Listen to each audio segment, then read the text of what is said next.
Okay, so this is part 2 of the lab for today. This is percent composition of the elements in chalk. Now, field 1 asks you for the formula of calcium carbonate. You're going to use your flow chart to figure that out. Field 2 asks for the molar mass of calcium carbonate. You're going to use your periodic table to add that together. So we're going to start with field 3 where it asks for the initial mass of the chalk. So to do this mass, I'm going to take my cup and put it on my balance. And just like before, I don't want the mass of the cup. I just want the chalk. So I'm going to press the 0 button. And you'll notice that my balance returns to 0. I'm going to put my chalk into the cup.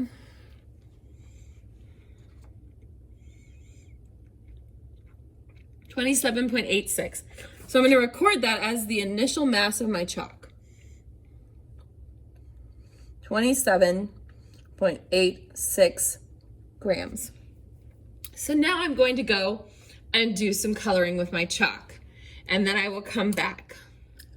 Okay, so I used my chalk to do 5 different things. I drew a heart, a circle, a triangle, a squiggly line, and then I wrote my name.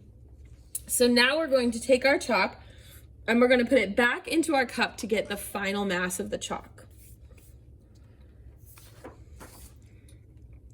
So 27.62 grams is the final mass of our chalk.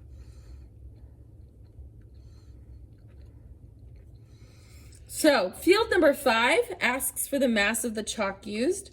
So here we're going to take our initial minus our final. So 27.86 minus 27.62, that gives us 0.24 grams as the mass of the chalk used.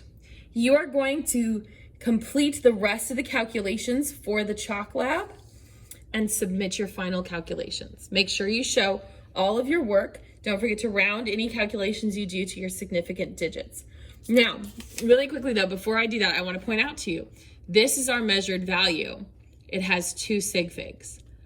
So in our calculations as we go forward, anytime we use this number, it has 2 sig figs. If we use one of these numbers, it's going to have 4 sig figs. All right, so be careful with those sig figs.